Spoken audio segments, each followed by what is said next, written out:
Hey guys, and welcome to Tony Talks for this week. Ahead of First Dates Ireland starting this Thursday, in which I'll be featured in a later episode, I want to talk about some TV that I did a long time ago, about 4 years ago, filmed Come Dine With Me, and it aired in Ireland. What sort of vintage is this? Oh, I didn't have any mouthwash today, hold on. Hold on.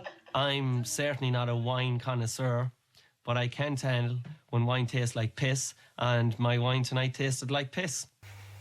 Compiled 15 questions. I've been asked these questions in public by people who recognise me from the show literally hundreds of times. So I'm going to answer them now in this vlog, and I guess if anyone asks me again in public, I can just direct them. Although that's happening a lot less, obviously, as it's 4 years on. Third in, it's ladies' man Patrick. Looks like he wants to mount that door. Did you meet the narrator, and what's he like? No guys, the contestants don't meet the narrator. There's absolutely no need for him to be there at the filming. To burst your bubble even further, the directors, so we had 3 directors over the 5 episodes, none of them had ever met him. And to burst your bubble even further, they write the script for what he says. So he just walks into a studio, reads their script for the episode that they directed, and puts his own comedy style in. And I do think that comedy's a lot about delivery, but he doesn't write the jokes. He doesn't meet the directors or the contestants. Did you get paid? Surprising question for me. You know, it's a competition. If you win, you get €1,000. You get a small amount of money, a couple of hundred, to cover your food. If you want to spend loads more, that's your fault. Your taxis are paid for the week, and you get 4 free dinners in other people's houses. But you don't get a salary for it, no. Is it really shot over 5 days? Yes, well, it's actually 6 days. So I filmed kind of the intro shots of me walking down the street on the Sunday. On my day, I was first up, I was Monday. They arrived at my house at 9 in the morning and they left at 3 in the morning. So it was a very long period of filming. The next day you have to film the menu reveal, which was about an hour away, an hour of filming, then return. Pretty soon you're in a taxi. You could be at the person's house even when you're not cooking from 4 p.m. to 2 in the morning. So the week is incredibly intensive. There's a lot of filming over the week. Why did you cheat? I didn't cheat. Yes, I got my sister to make the dessert, but there was no rule saying that I had to make the food. In fact, I wanted my sister to make all the food, and I would have pretended I made it. That's a lie, but it's not cheating because there's no rules. The directors didn't want me to do that because it had already been done on the UK version. Do you want to know what I would have cooked? No. Did you pick the menu reveals specifically so you could have your top off? Okay, so one of my menu reveals was in a swimming pool, another one getting a massage, another one in the gym. Some people said that maybe I did that so that I could get my top off on national TV. I had no choice in the matter. I was told where the menu reveals were happening. They did that. I could have, I suppose, point blank refused to get into the swimming pool, but they're quite persuasive. So no, I didn't pick it at all. Do they tell you to say things? So they definitely are very good at keeping asking you the same question in a different way until they get the type of comment that they want, which is generally a bitchy or negative comment. Colette's semolina was probably the best semolina I ever tasted, but that's kind of like saying it was the best shit that I ever licked off my shoe. So to get the 10 seconds that they might, about what you thought of dinner, they might keep you for 20 minutes and keep asking you questions. But to go further, there's a bit about the dessert that I hadn't bought where I wanted to say it's not cheating because there are no rules. And the director point blank said to me, what do you think of saying it is homemade, just not in my home? And I agreed, but they were her words and I said them. I still think it's a funny thing to say. I could have technically refused to say it. She wasn't telling me to say it, but she was suggesting it. They can't force you to say something, but they can definitely poke and prod you in the right direction. Is it heavily edited? Yes. They filmed on my day, as I said, from 9 in the morning till 3 in the morning. The episode itself is about 22 minutes long. That includes coming up later in the week. It includes the shots from the day before. So for about 20 minutes of footage, they had about 15 hours of footage of me cooking, people's interviews, of us discussing dinner. So they can absolutely have to edit it massively. Why did you give a girl a picture of yourself? Okay, there's multiple answers to this. So, this is one of the most controversial things that happened. I've heard about this many, many times. I've got a little present for you. Oh. Something that every young lady would like. That's a picture of me. What was that all about? You mean you don't want one? First thing to say, did I give Tanya a picture of myself thinking that she would like a picture of me, or that... No, absolutely not. It's a joke. But there's multiple reasons. So let's start with number one. It's now the Sunday, Monday, Tuesday, Wednesday, Thursday, 5th day of filming. I'm exhausted. I'm hungover from Wednesday night where we drank a lot of wine, and I have to go. I film the menu reveal, and that takes hours, and by the time I'm home I have a short period of time to get ready and to go to her house. I had a picture of myself sitting in my bedroom, and I said, I know, that'll suit. Second part to that is, it's not just a picture of me. It's a picture of me and my niece Bella. So, on the Wednesday, we had quite a heated conversation about modern art. Most of it didn't make the cut, but of course when you're filming it, you don't know what's going to make the cut. So, part of that conversation was that Tanya said that she would love to have her house full of modern art, and also that she loved Andy Warhol and the Tin of Soup painting. So I said that I would love to have my house filled with pictures of my family. When I arrived at her house, I presented her with a picture of me and my niece Bella. What gets cut out is, I say, this is a picture of me and the most beautiful piece of art that I've ever seen created, my niece Bella. But if you don't think that's art, and in the bag, along with the picture, I had a tin of soup. So I give her the tin of soup. All of that went to the cutting room floor, and all you see is me coming, and a lot of people remarked why there was a child in the photo, but it's me giving her a picture of me. But the third thing is, even if they cut out the rest, which I kind of knew might happen, it's still fucking funny. She didn't like me, and I'm giving her a picture of me. Who the fuck would do that? It's a joke. Get over it. People have been obsessed with this. I am not sociopathic that I thought she would want that. It was to poke fun at the fact that she absolutely... Who the hell would want a picture of someone they just met days ago as a dinner gift? No, it's a joke. But it's funny. It was meant to be a bit sweet, and it was also convenient. That's how it ended up happening. Do you still talk to them in real life, and what are they like? I mean, no, I'm not best buddies with any of them. It was 4 years ago. They're all lovely people though.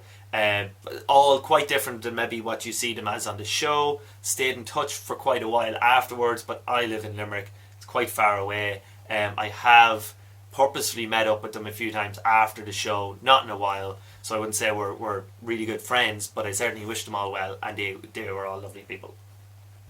Did you go on a date with that girl?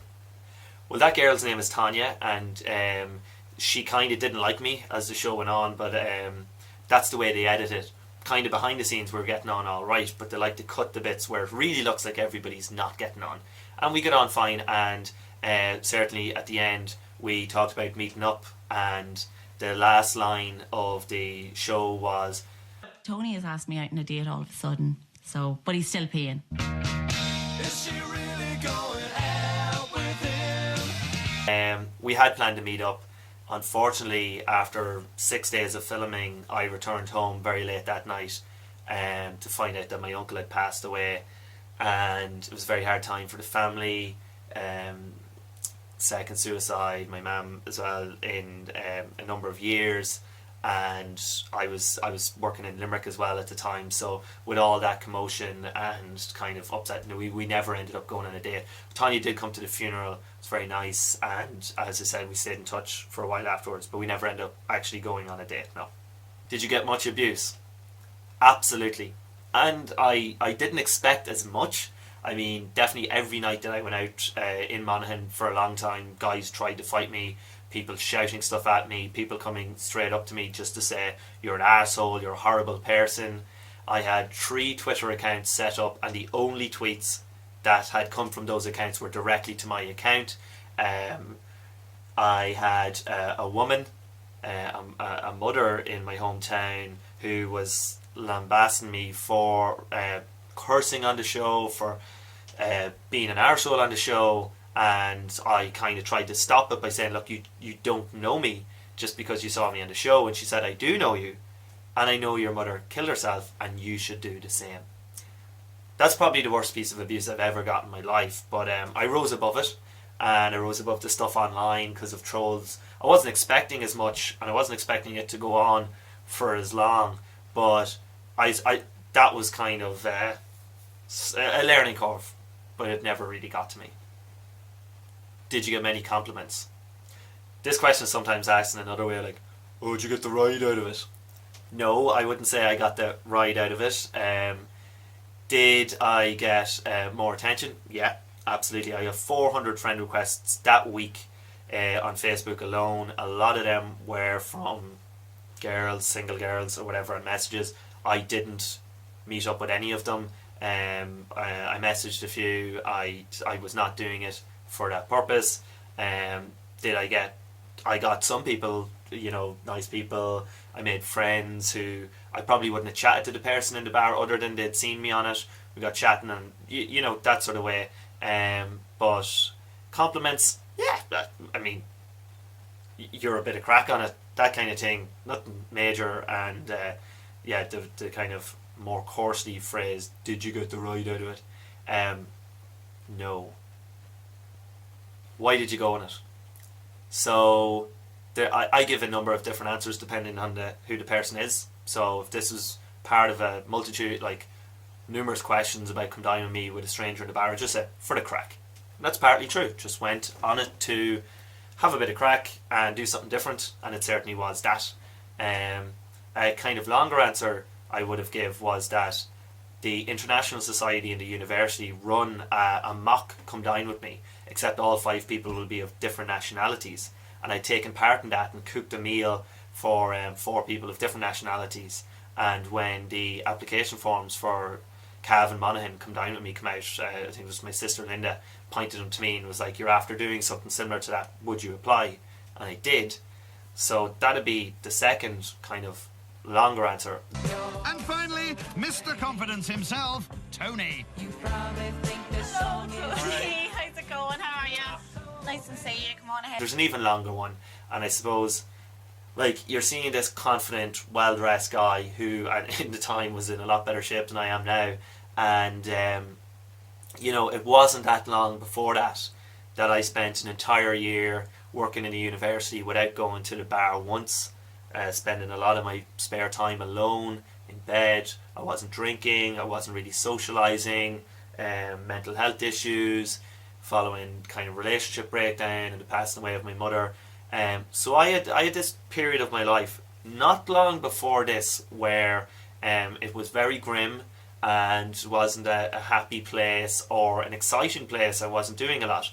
So when I got back to myself through counselling and got a lust for life and wanted to try new things, and I felt good about myself. A lot of people say you're like extremely cocky and I had picked myself up from the bottom, where I was suicidal and didn't want to leave the house and didn't do anything, to the point where I was loving life, I was trying new things, I was joining new societies, hiking, doing all this exciting stuff. I felt good for the first time in a long time about how I looked, etc. And I went on it just to try a new experience. Guys, I'm 5'7", and at the time of filming I had braces. People were like, oh, you absolutely loved yourself on it. No, I didn't think I was God's gift to women. I was confident because I had been in a really bad place, and I picked myself up and worked really hard to get to the point where I was, that confident. So did I love myself? Absolutely I loved myself. But I want everyone else to love themselves. It doesn't mean I think I'm better than anyone else. So I think that's one of the main misconceptions people had from the show. Did you win? No, I didn't win, and the show kind of portrays me as I'm really competitive, but I knew I wasn't going to win. I'd asked them to put me on first, which they did. The reason I asked them that was so that I could just be a bit more store the pot a little bit more as the week went on, because my day was over. I put effort into my day, definitely, but no one who's ever gone on first has ever won, and they've done like 1,000 episodes. and now proved me wrong at that. But it's statistically very unlikely to go first and win, and I knew that going into it. But I came third. I mean, like, I had beans on toast for my starter, so I was not really expecting to win. And more to the point, I came third, and I think that the two people that came ahead of me had far better nights anyway. Despite the food not being to everyone's taste, Tonya flew into the lead with 32 points. So delighted with the experience, and 4 years on it still comes up, which is one of the strangest things is I don't often remember everything I said in it, but people will come up, strangers, and they will remember exactly what you said. You're taking the piss. No, I'm tasting. You asked me to taste it. It's not about quantity. Go on. No.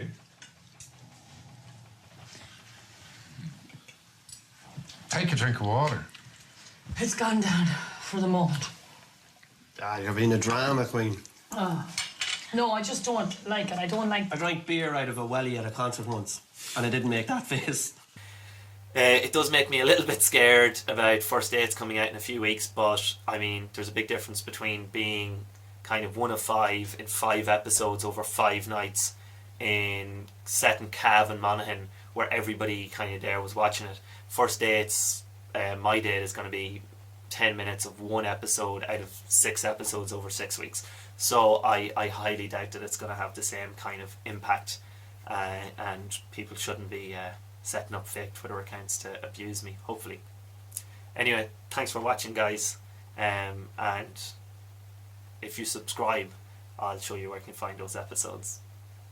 Is she really gonna take it?